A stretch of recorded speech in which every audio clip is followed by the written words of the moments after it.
Film critical, journalist. Uh-huh. I'm doing moderation with you. Thank you. Merhabalar, adım Ali Tatar. Hello. We can hear you, yes. Editörüm. Can you hear me? Yes, we can hear you perfectly. Oh, nice. I'm doing moderation with you. Okay. I'm asking some questions for you about your film. Moderatörünüz benim. Size bazı sorularım. First of all, I'm starting presenting our festival. Öncelikle festivalimizi tanıtmakla başlayalım. Kadın Yönetmenler Festivali 5.sinden tekrar herkese merhaba. Bugün ilk günümüzde çok keyifli bir filmler izlemeyi izliyoruz, devam ediyoruz. Hep beraber hangi filmi izledik? Hemen size söylüyorum. My Upside Down World filmini izledik. Tamam. Bakalım. My Upside Down World filmini izledik. Yönetmenimiz Elena Goatelli bizimle beraber ve yanındaki beyefendi de galiba yapım ekibinden. Biraz sonra soracağım ben kendilerine. O direktör. Evet, biz dijital bir buluşma yapıyoruz. Evet, welcome. Hello. Hello. Hoş geldiniz, merhabalar. How are you? Very well, thank you. We are so happy for coming in. Bugün aramızda bulunduğunuz için çok memnunuz.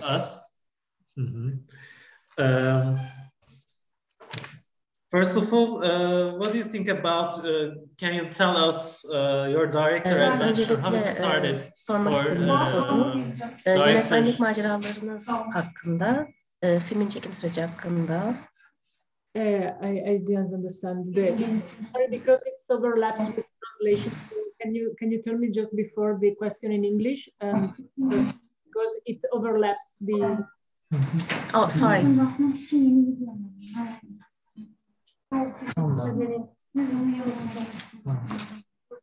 Oldu? If you can repeat the question in English because it overlaps with the simultaneous translation in Turkish. Arkadaşlar, aslında insanlara atölye yolladık ya, başvurabilirsiniz. Simultane yapmayacağım, konuşma bittikten sonra çevireceğim. Yani iki konuşma birbirine yapmasın, engellemesin diye. Tamam, bir daha mı sorayım soruyu? Evet, sen sor, ben çevireyim. Tamam. Onlar yapmasın, ben çevireyim. Öyle yapalım. Tamam, ben Türkçe sorayım, sen çevireceksin. Tamam. Öncelikle kendilerinin yönetmenlik macerasını merak ediyoruz. Nasıl başladı yönetmenlik ve nasıl ilerliyor şu an, nasıl bir süreç ilerletiyorlar, öyle başlayalım. Okay, first of all, our first question for you is, how did you started directing movies? What are your experiences? What are your... I started directing adventures with this. Well, many years ago.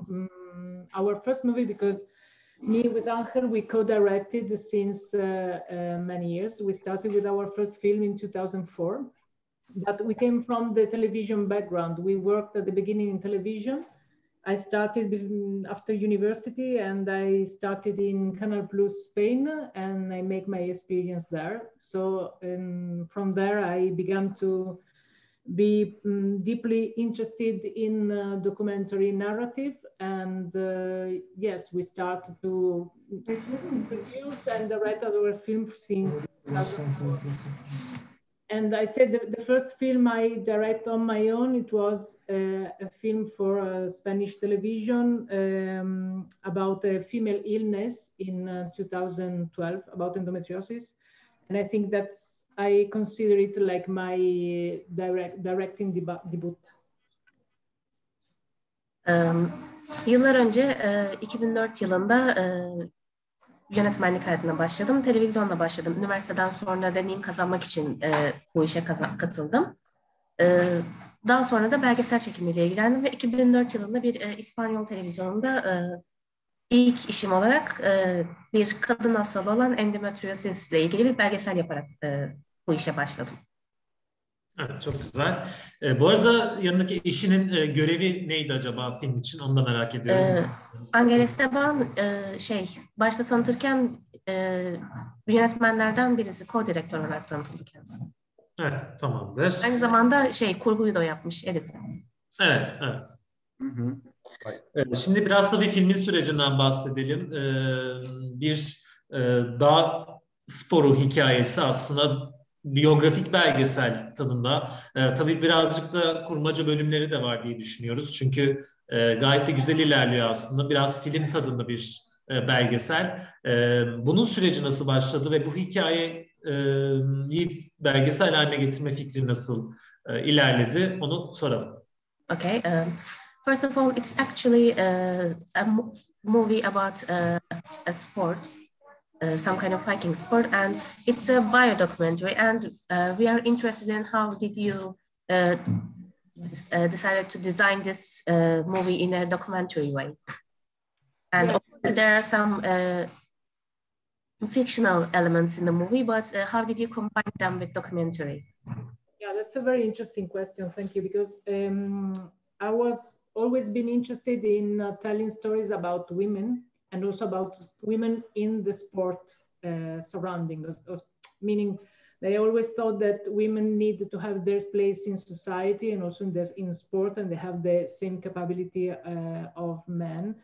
So when I met and discovered the story about Angelica Reiner, who is this climber who was in that time deciding to quit competition and to start a new life, new climbing life in nature, I thought it was a very interesting subject, but I didn't want, and we didn't want to follow her in just in her daily life, but to make a reflection about woman and nature, and that's why it seems somehow constructed and not just the documentary languages, because we thought a lot about situation. The situation was natural, and it was about her planning. She was planning to be there and to make that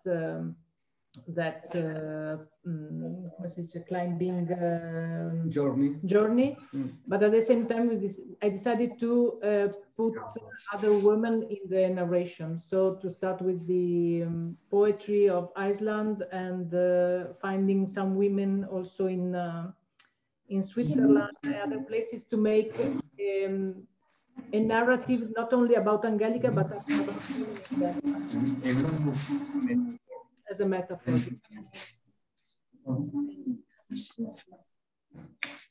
Evet. Daima kadınların hikayelerine ve onların etrafındaki hayatlarını şekillendiren şeylere ilgim olmuştur ve kadınların spor olsun, hayat olsun, erkeklerle olan yarışı, kendilerine bir yer edinme çabası ilgimi çeken, işlemek istediğim bir şeydi. Erkeklerle yarışları. Ve onun sporu bırakıp yeni bir hayat kurma çabası, bu hikaye ilgimi çekti ve bunu işlemek istedim. Kadınların nasıl yansıtıldığı, sadece çevreleri değil, doğayla ve kendileriyle olan ilişkilerini işlemek, bu konuyu işlemek ilgimi çekti ve bunu yapmak istedim. Aynı zamanda bu hikaye ve etraf, çevre belgesele uygundu ve bu yüzden bu konuyu ele almak istedim. Diğer kadınlar, onların metaforları, sadece Angelica değil, onların da hikayeleri ve yarışları, çevrelerindeki etkenler ilgimi çekti ve ortaya bu film çıktı. Evet. Aslında güzel bir noktadan anlatmaya başladı kendisi. Şunu da merak ediyorum. Aslında sinemada kadına bakışı, filmlerde, belgesellerde kadının anlatılış biçimini nasıl düşünüyor ve neler düşünüyor bu konuyla ilgili sinemada, onu da merak ediyoruz. Okay. You have pointed out a very important and interesting subject in your answer, and we are wondering your views on how film industry is viewing women. What are your thoughts on this subject? Female industry situation in. Sorry, the situation female in which ambient in. How does film industry views women? Well, film industry, yes. Well, and I know the percentage of presence of female is very, very low, depending also in countries. But I think Italy is like 15-20% of women directing, and also the women that can have the control, we say, of the photography and DOP are very little. I think things are changing, and also there's a lot of young women who are starting to be involved in film industry, and I think it's necessary. And the point of view of women inside the film industry is necessary. Something is changing, because I think the subject is always very, very also new, you know, from the eyes of a woman, because we are not used to find history told by women about women. So we are looking for something different out of cliché to win above the prejudice about how women should be. And of course, I don't stand when we have a prejudice about how women have to look, to be, and to behave in front of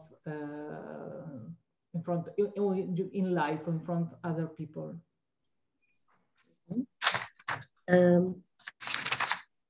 Film endüstrisinde kadınların varlığı neredeyse hiç görünmüyor. Çok azlar. Sanırım %15 ila 20 arası bir kadın yönetmen oranı var. Sayımız az ama işler değişiyor, çünkü çok fazla güzel iş çıkaran, yeni bakış açısı getiren genç kadın yönetmenler var ve son derece cesurlar. Endüstriyi daha iyisi için değiştirecekler ve onların bakış açısı, onların varlığı endüstri için çok önemli. Bazı konular kadınların bakış açısından görülmesi için çok önemli ve aynı zamanda kadınların işlemesi açısından da önemli. Çünkü tarihe şimdiye kadar hep kazananların erkeklerin gözünden gördük, işledik ve şimdi kadın bakış açısını, kadınların tarihini kadınların anlatmasının zamanı geldi. Baktığımız her yerde kadınların nasıl olması gerektiğiyle ilgili ön yargılarla karşılaşıyoruz. Şöyle olmalıdır, böyle olmalıdır deniyor. Ama eminim ki zamanı geldikçe bu ön yargıları yıkacağız ve yıkmaya da başladık. Ve işlerin iyi olacağını düşünüyorum. Evet. Aslında tam da bu noktadan filmin hikayesine bağlamamı istiyorum. Angelica Reiner'in hikayesi bu. Dağcı kendisi, dağ sporcusu. Onunla nasıl bir iletişim kurdular? Filmden sonra ilişkileri nasıl? Belgesel film sürecinde nasıl bir paslaşma yaşandığı aralarında, onu da merak ediyoruz. This is the story of Angelica Reiner. We are wondering, how did you contact with her, and how was your relationship during the process of the filming, and are you still in contact with her? Yeah, you know, I first contacted her because I read an article about her, and I thought she was an interesting, sporty, professional woman. And we made a film about another alpinist, Tom Ballard, and she was a friend of him. She knew our work, so it was easy to have her disponibility to make the film. At the beginning, it was very difficult because, you know, when you have she had her sport aim, so to have a troupe and keep with her during all the time, it was also very difficult for her. She had to stay very concentrated during her performances, and also she had to understand that we didn't want the classic portrait of a sport woman. We need to go deeper in her personal life and personal story. So she had to open about the family history, about her father, and about her most deep feelings, because we didn't want to make just a film about sport. We want to make a film about her. So at the beginning, she was not so happy about it, we can say. So it was a very it was a struggle. She had her sport struggle to face, and we had to face her. And she's at the beginning. She's yes, her reactions, no, to us. It wasn't a constant negotiation between her and us to trying to make her understand our point of view, the narrative, and to create a good ambient and a safe ambient for her too. So yeah, it took almost 1 year to reach the point. Yes, but yes, we are still in contact. Yes.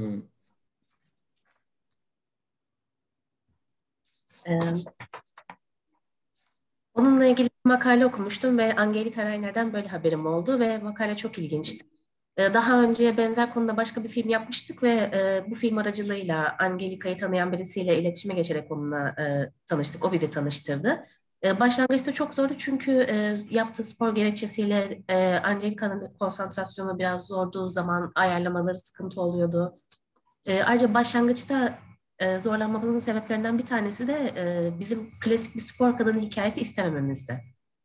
Angelica'dan aynı zamanda kişisel hayatını da istedik. Ailesini, anne babasını, hislerini. Yani sadece spor hayatını değil, onu o yapan faktörleri de istedik ve başlangıçta Angelica bu anlaşmayla pek mutlu değildi.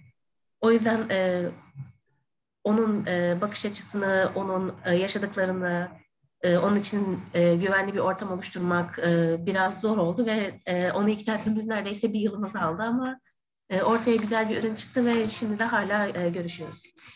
Evet. Bir kez daha tebrik ediyoruz kendilerini. Son olarak çekim sürecinde neler yaşadılar? Dağlarda çekim yapmak nasıldı? Dağcıları çekmek, o coğrafyada, o natürel dünyada çekimler nasıl geçti? Onu da merak ediyoruz. Our last question, how was the filming project of the movie? I mean, you filmed this movie in the mountains. It was, no doubt, was a hard environment to work with. And what were your experiences with this? How was the process? Well, the process was very interesting and hard, very beautiful also because we had the opportunity to be in wonderful natural places. But to explain how difficult it was in Iceland. When we went to Iceland, we had the opportunity to shoot just 1 day, the first day, because after that it started the storm that you can see in the film, and really it was a very hard production effort to get to Iceland for all the team, and the conditions were very hard also for us because we are not climbers, and the team were not made by climbers, so. We had this day, and the other day we had to stay inside the hotel and go to film with them. They cannot climb. So when you face nature, you have to be prepared to lose days of shooting, and also, but I think it can give also something good to the film. The stress we felt because we didn't have the opportunity to film. It's shown also in the stress of Angelica and Marco, who cannot find the place to climb. So I think it's good for the documentary film not to have everything set, like in fiction. I want to say too that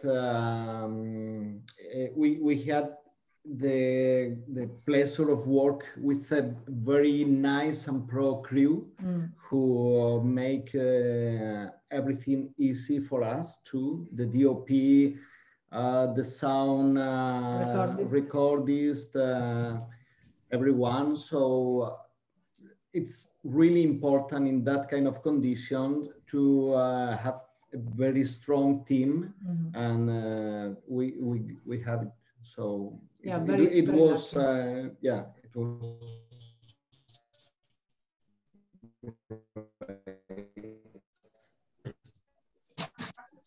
Zor olmasına rağmen son derece güzel bir deneyim oldu. Manzara çok güzeldi, doğa çok güzeldi ama gerçekten çok zordu. Çekimler için Iceland'a gittik ve sadece 1 gün dışarıda çekim yapabildik. Çünkü sonraki gün fırtına çıktı.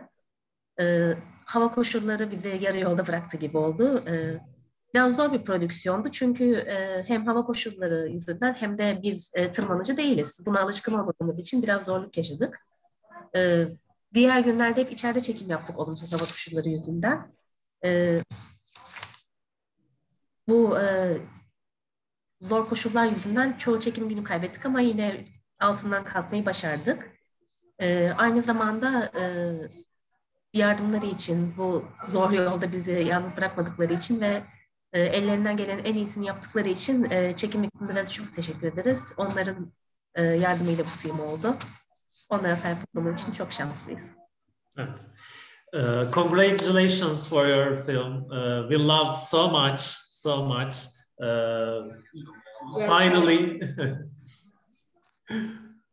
good taste. Bye bye.